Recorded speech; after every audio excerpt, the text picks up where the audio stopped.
Sama-sama po nating pagbulay-bulayan ang mga piling talata na ating babasahin mula sa Biblia at pag-isipan po natin kung anong mga aral o ano yung mensahe na nakapaloob at kung paano naman natin ito maia-apply sa ating pamumuhay bilang mga Kristiyano.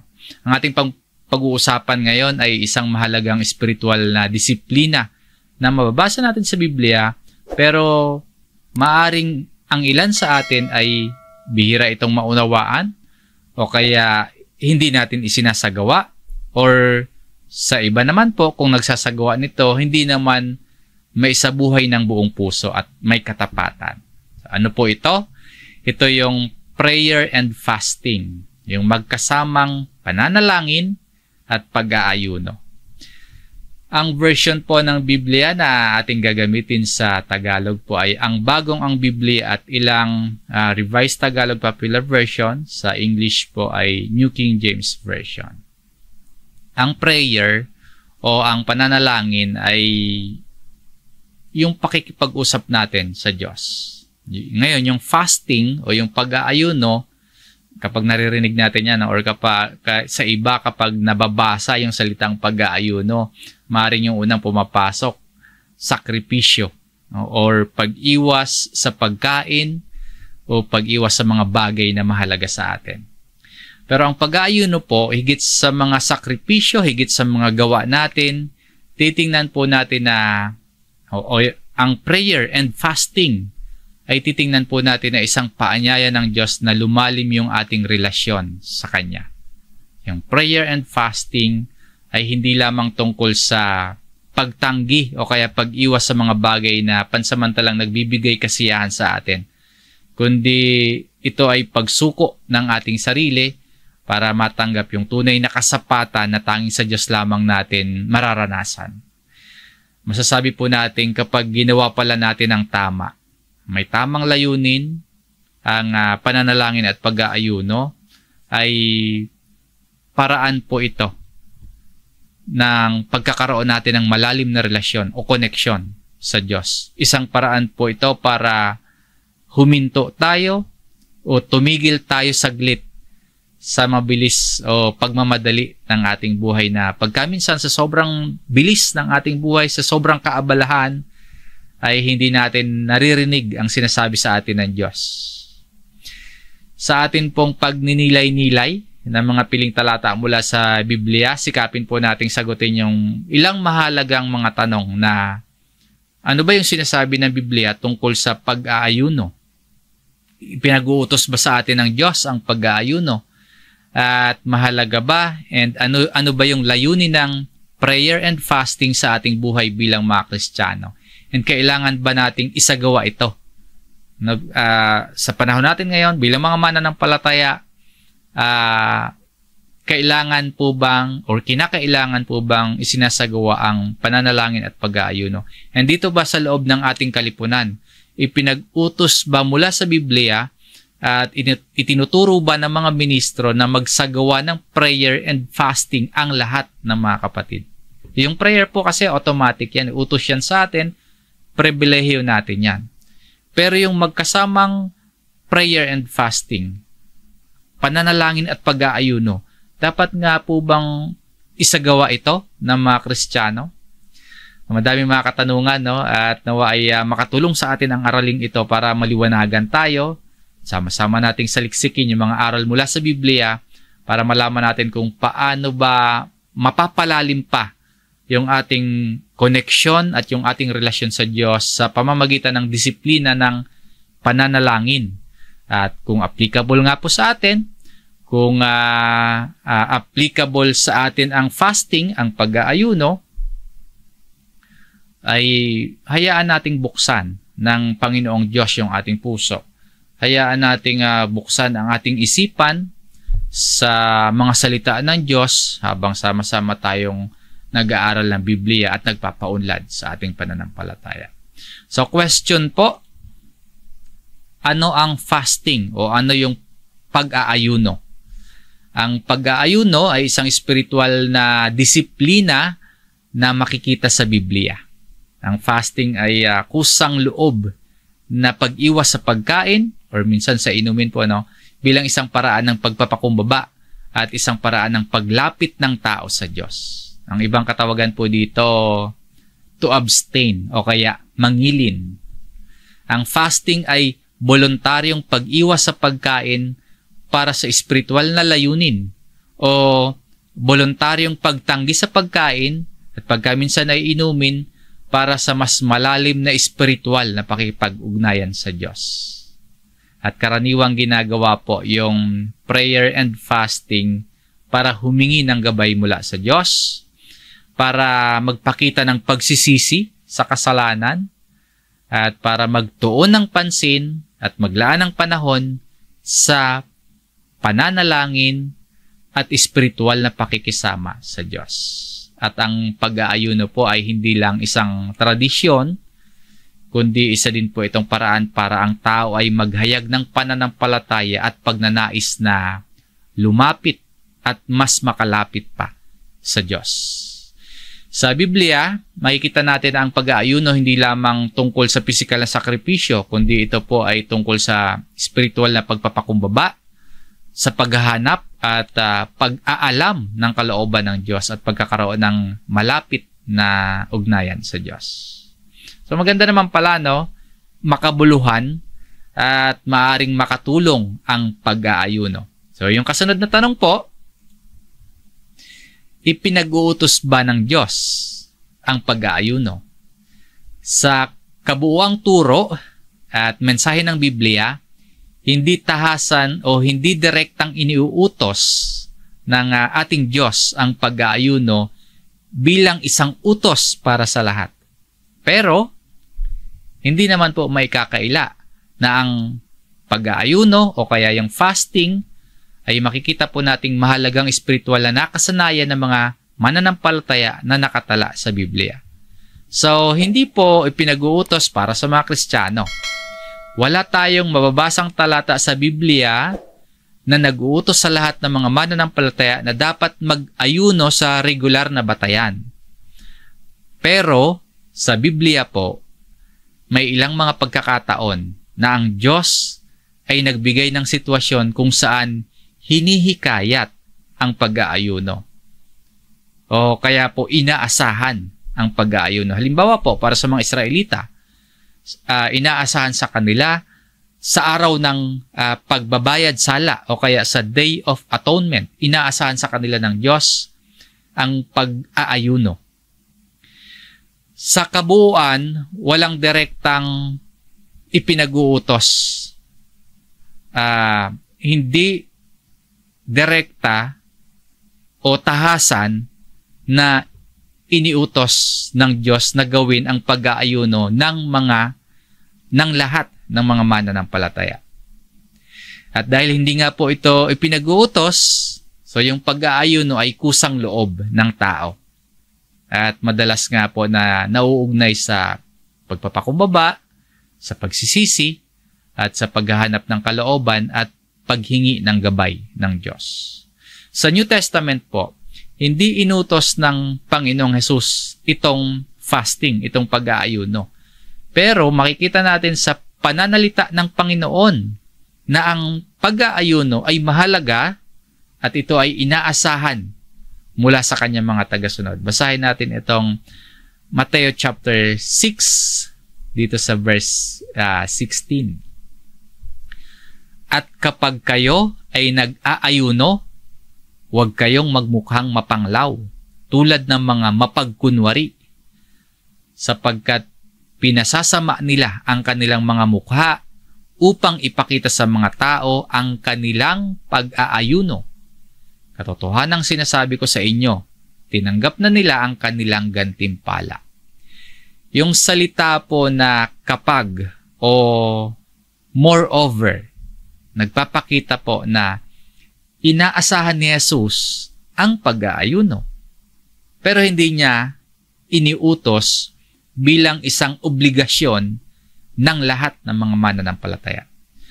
Pakinggan din po natin itong sinasabi ng Panginoong Hesus dito sa Lucas chapter 5, dito sa verse 35. Subalit darating ang mga araw kapag kinuha sa kanila ang lalaking ikakasal, saka pa lamang sila mag-aayuno sa mga araw na iyon. So, then they will fast. Pinapakita naman po ng talatang ito na ang pag-aayuno ay pwedeng maging bahagi ng buhay ng mga mananampalataya. Lalo na kung katulad sa konteksto ng verse na ito, yung patungkol sa pagharap sa mga pisikal, pagharap sa maging espiritual na pagsubok, at sa paghahanap nga po sa presensya ng Diyos. Muli po, hindi inuutos ang pag-aayuno, pero inaasahan ito at kusang loob itong pagsasagawa. At kung mag-aayuno, kailangan po yung pagiging tapat. Kung mag-aayuno, kailangan po yung pagkakaroon ng tamang layunin. Kasi po may babala o kaya may paalala ang Biblia tungkol sa pag-aayuno, tungkol sa fasting, na ang pag-aayuno ay dapat isagawa ng may tamang puso at may tamang layunin. Hindi dapat mapagpaimbabaw, hindi dapat mapagkunwari. Balikan natin yung Mateo chapter 6 verse 16. Sinasabi, huwag kayong magmukhang mapanglaw tulad ng mga mapagkunwari. So when you fast, kapag kayo nag-aayuno, do not be like the hypocrites. Hindi isinasagawa ang pangingilin o kaya hindi isinasagawa ang pag-aayuno para magmukhang banal. Hindi pakitang tao lamang kung isasagawa. Kundi isinasagawa po ang pag-aayuno sa isang pribado, sa isang personal na gawain sa pagitan ng tao at ng Diyos. So, hindi ito isinasagawa para magmukhang mas malinis tayo kumpara sa iba. Na isinasagawa ito para hangaan tayo ng iba at para bang pinagtatrabahuhan natin ang pagpapala o biyaya ng Diyos. Hindi po gano'n, no? Pag-aralan po natin yung mga halimbawa ng pag-aayuno na nababasa natin sa Biblia at tingnan po natin kung ano-ano ang iba't ibang layunin ng, at maging bunga ng pag-aayuno. Ang Israel po, pinaalalahanan ng Diyos na yung tunay na fasting, yung tunay na pag-aayuno, hindi lamang iyon pagtanggi sa pagkain, kundi paggawa din ng katarungan, pagtulong sa nangangailangan, at pagbibigay ng malasakit sa kapwa. Basahin natin itong Isaiah chapter 58, dito sa verse 6. Hindi ba ito ang ayuno na aking pinili? Nakalagin ang mga tali ng kasamaan, nakalasin ang mga panali ng pamatok, na palayain ang naaapi at baliin ang bawat pamatok. Yung pag-aayuno, walang kabuluhan kung yung puso puno ng kasamaan.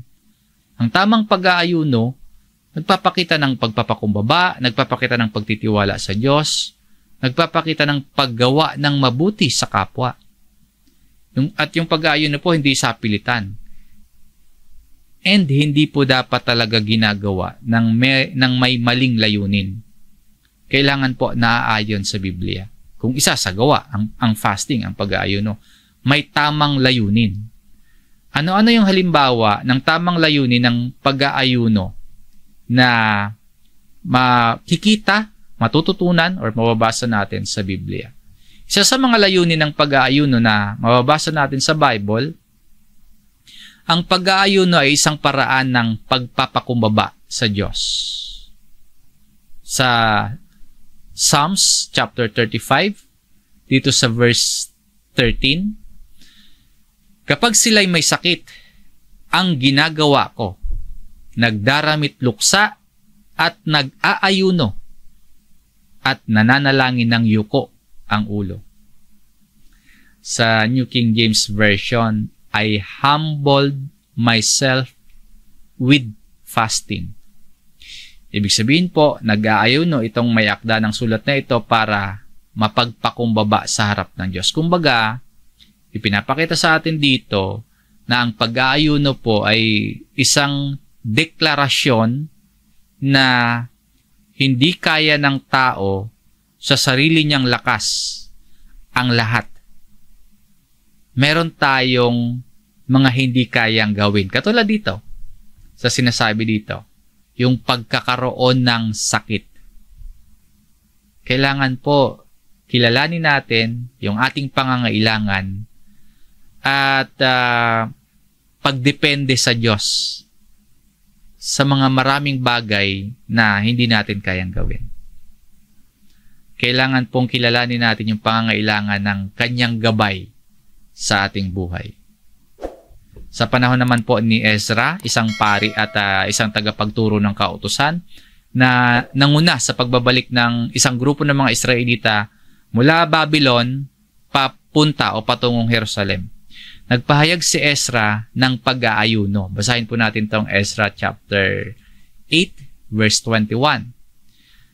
Pagkatapos ay nagpahayag ako roon ng ayuno sa ilog ng Ahava upang kami magpakumbaba sa harapan ng aming Diyos, upang humanap sa Kanya ng matuwid na daan para sa aming sarili at sa aming mga anak at sa lahat ng aming mga pag-aari. So sa talata namang ito, inilarawan ni Ezra yung kanyang pagkilos ng paghahayag ng isang ayuno dito po sa ilog ng Ahava. Ang layunin ng ayuno, that we might humble ourselves before our God. Sa panahon ng pagsubok, sa panahon ng kahinaan, maaari pala tayong mag-ayuno bilang pagkilala natin sa ating pangangailangan sa ating Diyos. At tanda po yun ng ating pagpapakumbaba. Minsan, kaya hindi tayo taimtim at malalim na lumalapit sa Diyos, puno tayo ng ating sarili, ng pagmamalaki. Ang pag-aayuno po ay isang paraan ng pagpapakumbaba sa Diyos. At ang isa pang tamang layunin ng pag-aayuno, ang pag-aayuno ay para sa espiritual na pagsisisi at paglilinis ng puso.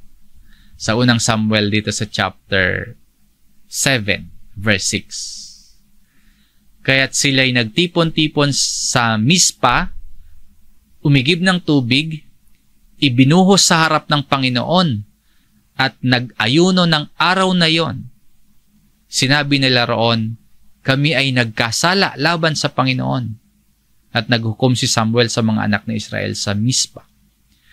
Naistalikuran ng Israel yung kanilang mga Diyos-Diyosan, kaya nag-ayuno sila. Sabi dito, and they fasted that day. And said there na nagkasala sila o nagkaroon sila ng pagkakasala laban sa Panginoon.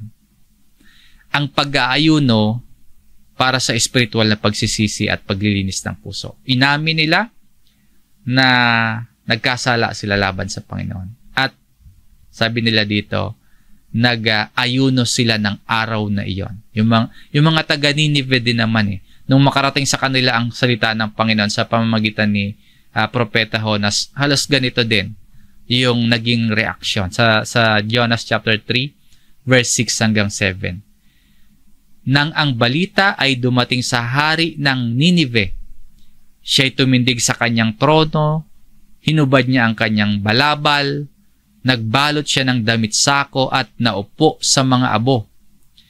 Gumawa siya ng pahayag at ipinalathala sa buong Ninive. Sa utos ng hari at ng kanyang mga maharlikang tao, huwag tumikim ng anuman, ang tao, ni hayop man, ang bakahan, ni kawan man, huwag silang kakain, ni iinom man ng tubig. Yung pagkilos po na ito, isang anyo ng pag-aayuno. Sa kanilang pagsisisi, yung bayan ng Ninive, nag-ayuno. Nagpapakita po ito na kapag tayo ay nagkasala o ang tao po ay lumayo sa Diyos, ang pag-aayuno ay makakatulong para tayo ay muling magbalik loob at maranasan natin yung awa at matanggap natin yung kapatawarang nagmumula sa Diyos. Yung tunay na pagsisisi, may kasama yan na pagbabago sa puso, sa kalooban, at merong pagbabago sa kilos. Ang pag-aayuno hindi lamang tungkol sa pagtanggi sa pagkain, kundi pagtanggap sa pagbabago na nagmumula sa Diyos. Ang kasunod na layunin ng pag-aayuno na mababasa natin sa Biblia, ang pag-aayuno ay isang paraan para malaman ang kalooban ng Diyos at humiling ng gabay mula sa Diyos. Sa paglapit po ng mga Israelita sa Diyos, sinamahan nila ito ng pag-aayuno. Yung mga Israelites, lalapit sa Diyos, sinamahan nila ng fasting. Sa Aklat ng Mga Hukom, ganito yung nakasaad sa Judges chapter 20 verse 26. Nang magkagayoy, umahon ang lahat ng mga anak ni Israel, ang buong bayan, bumalik sa Bethel, umiyak at umupo roon sa harap ng Panginoon. Nag-ayuno ng araw na iyon hanggang sa gabi. Sila'y naghandog ng mga handog na sinusunog at ng mga handog pangkapayapaan sa harap ng Panginoon. Nag-ayuno ang mga anak ni Israel, ang buong bayan. Ang kanilang pag-aayuno, araw hanggang sa gabi. Ano yung layunin? Humihingi sila ng gabay mula sa Panginoong Diyos na lalabanan ba nila yung mga taga Benjamin? So ito yung purpose ng kanilang pag-aayuno mula araw hanggang gabi. Humihingi sila ng gabay. Basahin natin itong verse 28. At si Phinehas na anak ni Eleazar, na anak ni Aaron, ang naglilingkod ng mga araw na iyon na sinasabi, lalabas ba akong muli upang makipaglaban sa mga anak ni Benjamin na aking kapatid? O titigil na ako? So merong pagdedesisyon na kailangan silang gawin. Ang buong bayan o yung mga anak ng Israel nag-aayuno. Lalabanan ba nila ang mga taga Benjamin? At sinabi ng Panginoon, umahon ka, sapagkat bukas ay ibibigay ko siya sa iyong kamay. Nag-ayuno sila mula araw hanggang gumabi, inaalam nila kung ano yung kalooban ng Diyos. Humingi sila ng gabay sa kanilang magiging desisyon. Lalaban ba sila? Titigil ba sila? Sa panahon naman po ng New Testament, yung mga apostol nag-ayuno at nanalangin bago sila pumili, bago sila mag-decide at magsugo ng mga misyonaryo. Basahin natin itong Acts chapter 13, verse 3. Nang magkagayon, nang sila'y makapag-ayuno na at makapanalangin at maipatong ang mga kamay nila sa kanila, ay kanilang pinahayo sila. They sent them away. Yung mga sinugo dito, sina Bernabe at Pablo. Sa pamamagitan po ng pananalangin at pag-aayuno, nagkaroon sila ng malinaw na gabay mula sa Diyos. Sa pamamagitan ng pananalangin at pag-aayuno, natututo tayong makinig sa kung ano yung kalooban ng Diyos. So sa atin po, kung humaharap tayo sa isang mahalagang desisyon sa buhay, nahaharap tayo sa pagpili, pagdedesisyon, halimbawa sa trabaho, or sa pamilya natin, or sa ating ministeryo at paglilingkod sa Panginoon, humingi tayo ng gabay. Alamin natin ang kalooban ng Panginoon sa pamamagitan ng tuloy-tuloy na pananalangin at maaring mapaigting natin yung ating pananalangin at paghiling kung merong pag-aayuno katulad dito. Sa mga mahalagang desisyon sa buhay, ang pag-aayuno po ay isang paraan para ipakita yung ating pagtitiwala sa Diyos. Ano man yung sagot niya sa ating mga panalangin, susunod tayo. Sa mahalagang desisyon sa buhay, yung pananalangin at kung sasamahan ng pag-aayuno ay isang paraan sa pag-alam sa kalooban ng Diyos at paghingi natin o paghiling natin ng kanyang gabay sa mga magiging desisyon natin. Ang kasunod na layunin po, ang pag-aayuno ay isang paraan ng paglapit at pagpapalalim ng relasyon sa Diyos. Hindi natin sinasabing ito lamang yung paraan, kundi isa po ito sa mga paraan ng paglapit ng tao sa Diyos. at sa ating paglapit, basahin natin itong James chapter 4 verse 8, lumapit kayo sa Diyos, sa ating paglapit, siya'y lalapit sa inyo. Maglinis kayo ng inyong mga kamay, mga makasalanan, at pabanalin ninyo ang inyong mga puso, kayong mga may dalawang pag-iisip. Sabi dito, draw near to God, at siya ay lalapit sa iyo, and He will draw near to you. Sa panahon ng pag-aayuno, maaari nating alisin yung ating mga libangan, yung ating mga pinagkakaabalahan, yung mga gumugulo sa ating isip na nagiging distraction sa ating paglapit sa Diyos. Yung mga pinagkakaabalahan natin, yung mga magulong pag-iisip natin, nagiging hadlang sa pagpapalalim ng ating relasyon sa Diyos.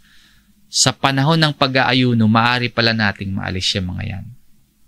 Sa panahon ng pag-aayuno, nakakapaglinis tayo at maaring mas maituon natin yung ating buong atensyon sa pananalangin at sa pagbabasa ng Biblia.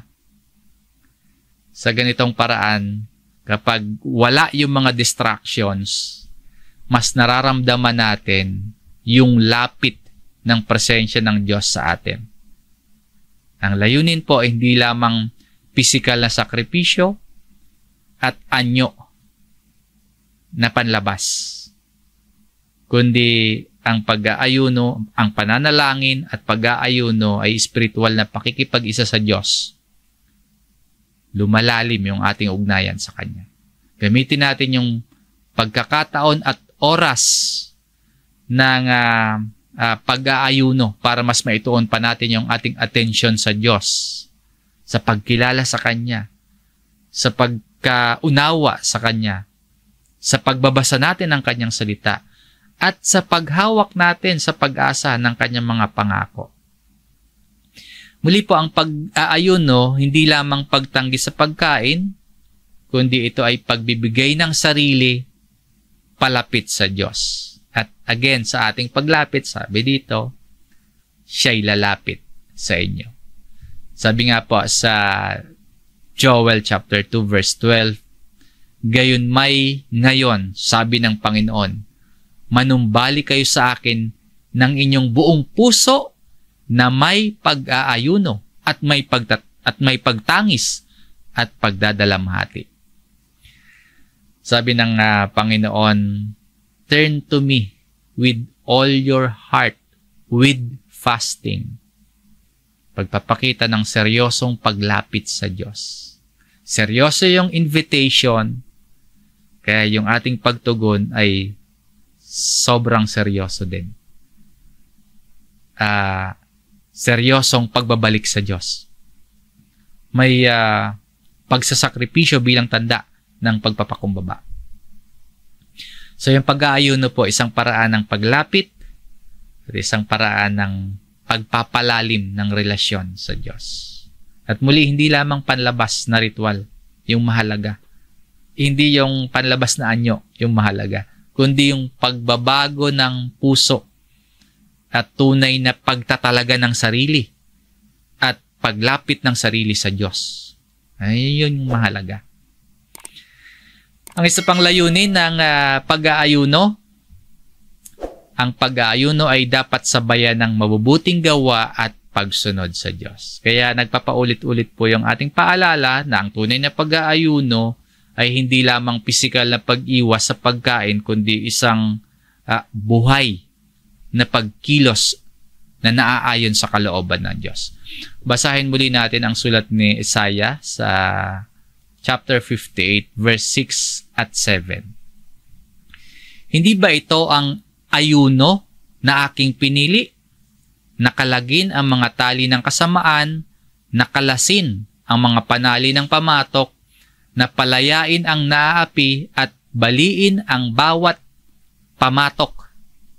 Hindi ba ito ay upang ibahagi ang iyong tinapay sa nagugutom at dalhin sa iyong bahay ang dukha na walang tuluyan? Kapag nakakita ka ng hubad, iyong bihisan at huwag kang magkubli sa iyong sariling laman. Sabi ni Propeta Isaiah, hindi ba ito ang hindi ba ito ang ayuno na aking pinili? So kung mag-aayuno, ito dapat yung maunawaan natin. Kung walang pagbabago sa puso natin o asal natin, kung walang pagbabago sa loob at mga panlabas na pagkilos natin, walang kabuluhan yung pag-aayuno sa harap ng Diyos. Hindi dahilan yung pag-aayuno kung patuloy naman tayong nabubuhay sa kasalanan, pagkamakasarili, pagmamataas. Hindi nagiging makahulugan yung pag-aayuno kung wala pong kalakip na mabubuting gawa at pagsunod sa kalooban ng Diyos. Ang tunay na layunin ng pag-aayuno, pagkakaroon ng pagbabago ng puso. Pagpapakita ng pagmamalasakit sa kapwa at may katapatan at kapakumbabaan na sumusunod sa kalooban at kautusan ng Diyos. So, yung pag-aayuno po, hindi lamang para sa personal na kapakanan lang natin. Pero patuloy pa din namang, halimbawa, nagbe-benefit nga tayo kung nagsasagawa tayo ng fasting. Pero habang ang kapakanan natin ay umuunlad or nanginginabang tayo, pero winawalang bahala din naman natin yung kapakanan ng iba. Kahit dalasan po natin yung pag-aayuno, dalasan or habaan natin yung ating pag-fasting, pero walang kabuluhan yan at hindi yan makalulugod sa Diyos kung walang mabuting gawa at pagsunod sa kalooban ng Diyos. Sa pamamagitan po ng pag-aayuno na may mabuting gawa at pagsunod, yung ating mga espiritual na gawain nagiging makabuluhan. Kung yung ating pag-aayuno ay may gawa at pagsunod, mabuting gawa at pagsunod sa Diyos, nabibigyan natin ng karangalan ang Diyos at nagdadala yan ng biyaya sa ating buhay at maging buhay ng iba. Kaya po, yung pag-aayuno dapat sabayan ng mabubuting gawa at pagsunod sa Diyos. Sa panghuling layunin na ating tatalakayin, ang pag-aayuno ay kailangang may pananalangin. Baliwala din lang po ang pag-aayuno kung hindi ito sasabayan ng pananalangin. Muli po kanina pa natin ipinapaalala. Mawawala yung tunay na spiritual na purpose na layunin kung yung fasting walang pagsisisi, walang tapat na pag-ugnayan sa Diyos, at dito po, kung walang pananalangin. Mawawala ng saysay. Mawawala ng tunay na spiritual na layunin. Yung pag-aayuno. Kung walang pananalangin sa fasting, magiging isang simpleng gawain na lang yung pag-aayuno na yan.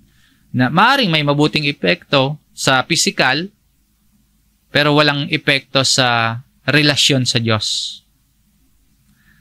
Kung walang pananalangin sa pag-aayuno, para lang tayo magpapakuha ng laboratory or medical test.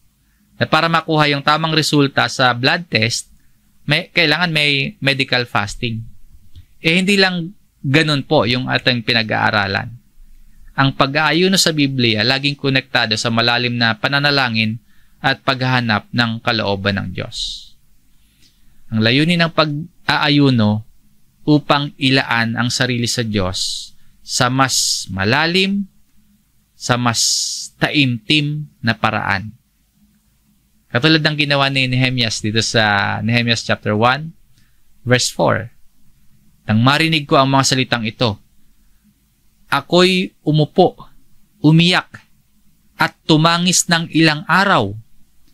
At ako'y nagpatuloy sa pag-aayuno at pananalangin sa harapan ng Diyos ng langit.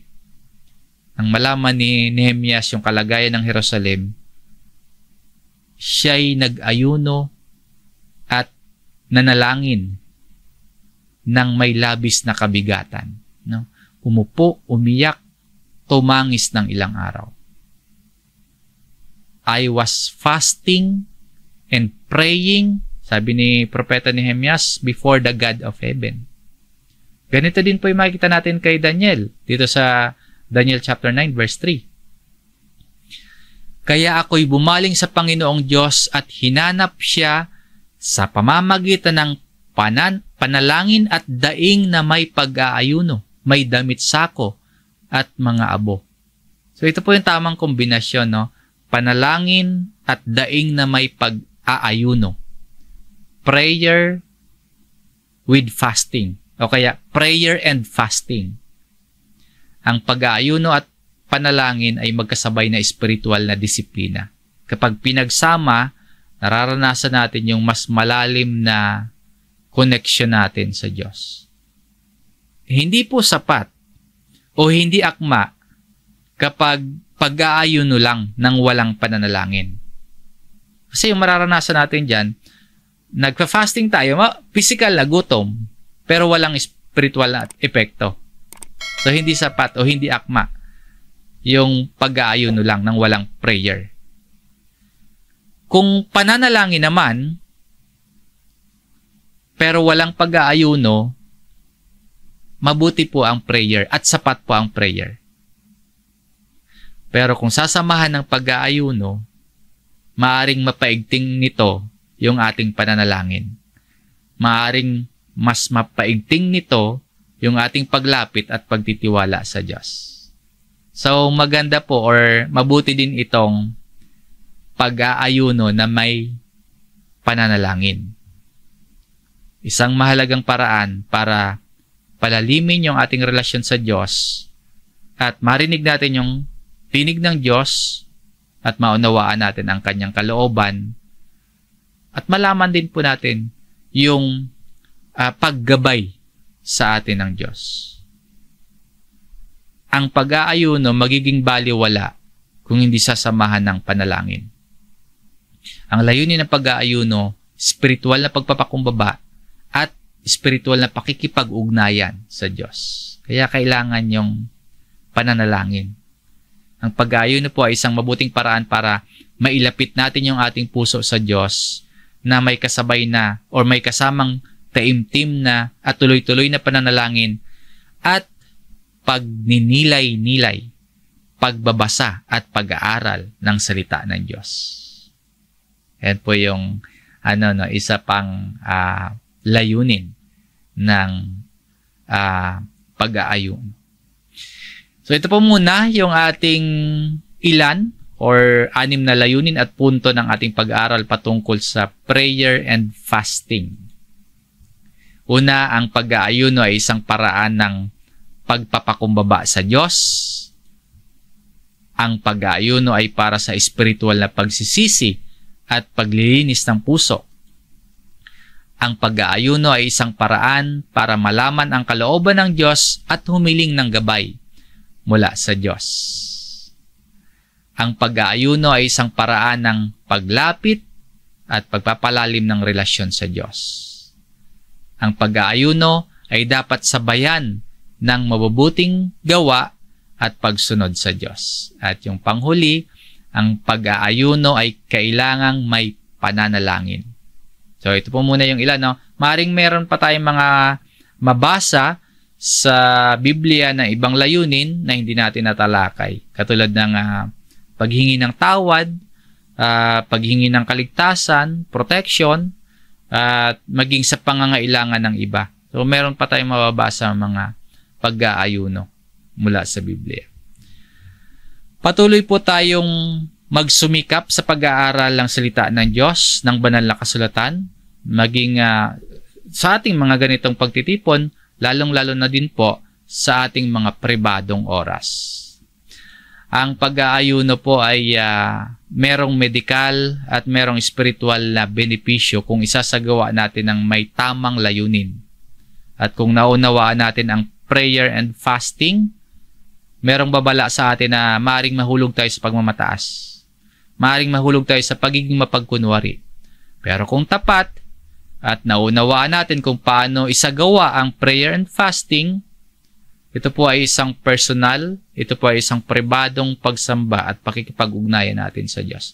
Again, ito po ay personal, ito po ay pribadong pagsamba at pakikipag-ugnayan natin sa Diyos.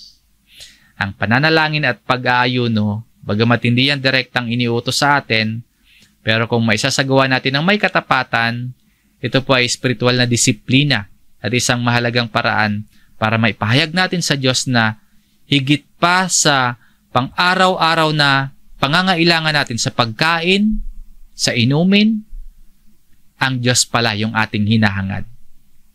Higit sa mga bagay-bagay dito sa mundo na hinahangad natin, ang Diyos pala yung ating pinakaasam. Ang Diyos yung ating ninanais at tayo po ay uhaw at gutom sa presensya ng Diyos.